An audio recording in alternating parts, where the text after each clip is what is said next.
Atheism, Bible criticism, time and space. The reason why I'm forced to deal with these topics is because they seem to be the only topics that interest the people out there. When I talk about the Torah and the ways in which to understand the Torah and creative ideas within the Torah, very few watch, certainly less respond. So, I'll deal with the topic at hand. Several of the streams of thought have dealt with, number one, biblical criticism, and therefore Jewish history and archaeology. Number two, the belief in God and why does God allow atrocities. And three, that perhaps we are all part of a system which came about by itself. The Big Bang was caused by a big crunch, which was caused by a Big Bang, etc., or by two different so-called brains, this are B-R-A-N-E-S, concepts of different order that we can't even imagine, that creates different systems to occur, but is not defined by that system.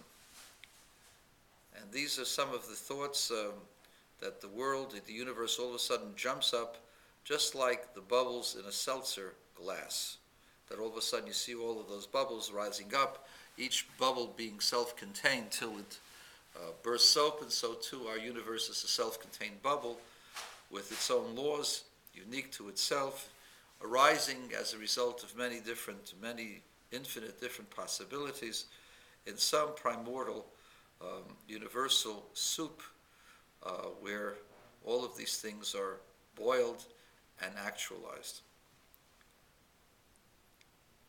Now, besides the fact that atheism has no morality, a person who's an atheist is moral only depending upon his or her ideals, not universal ideals, because the atheist may believe do no harm, but those who believe in do no harm also can be sympathetic to tyrants.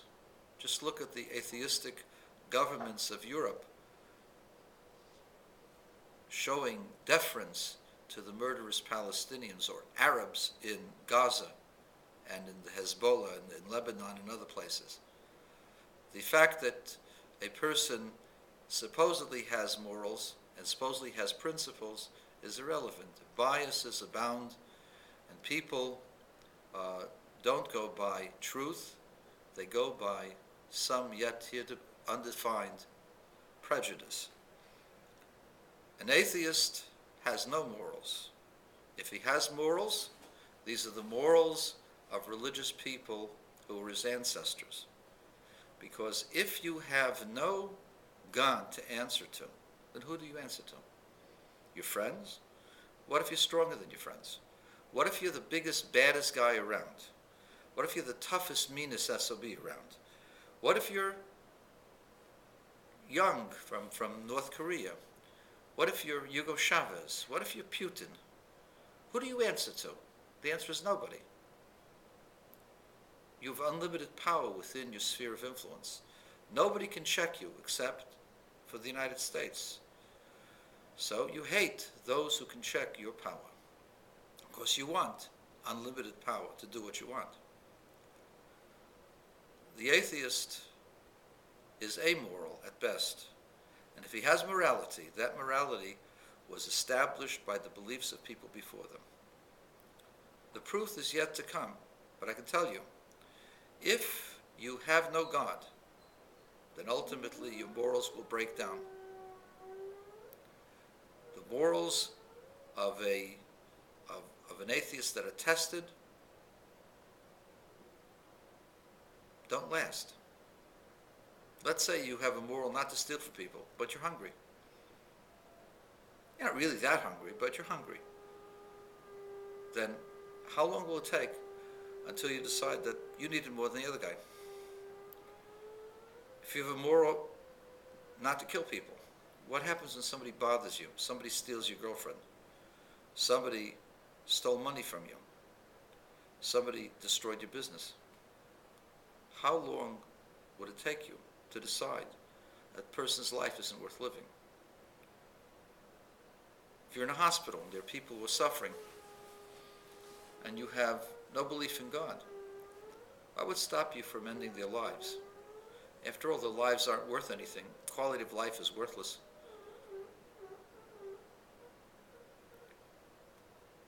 Morality begins with a belief in a supreme being. And a supreme being is an imperative. There has to be a supreme being because nothing happens by itself. Because all of the theories, every single one of them, deals with finite quantities. It doesn't make a difference how big the quantity is, but it's finite. If it starts at a point, if it does particular actions, if it has a range of activities, it is limited, it is quantified. True infinity does not have any beginnings at all. There are no beginnings to time, no beginnings to space. It doesn't have any single quality. It has infinite qualities and has no need to express itself. No matter what you do, I gave you the example before. Take time. Every phase of time has a beginning point and an end point. Whether it's a cycle, beginning of the cycle, end of the cycle, whether it's a stroke, whether it's a vibration, whether it's, it's a wave. Each wave has a high point, a low point. You can map it out. It all has beginnings and ends. Everything has a beginning except for God. All things and all systems all have beginnings and all have ends. And therefore, they're not unlimited. They can be unending, but they're not unlimited. The surface of this earth is unending because you can never come to the edge. But it's not unlimited.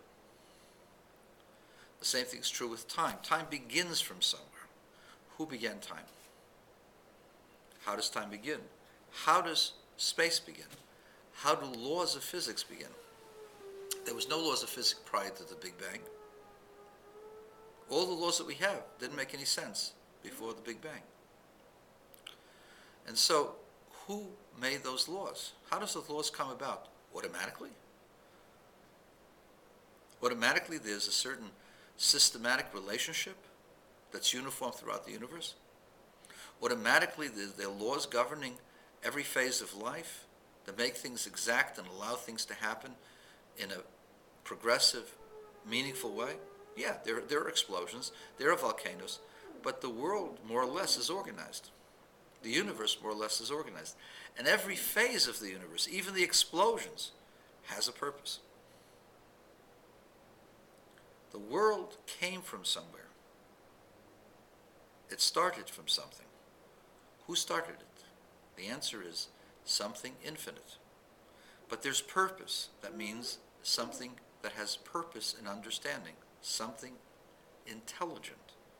So we call it the divine wisdom or the divine intelligence. And that's God. And God doesn't have a beginning. Therefore, you don't have to ask, how did God get here? God was always here. Because God has no beginnings. That which has a beginning has a time or a place where it wasn't. God has no place or time. There's no place or time where God wasn't. I want to address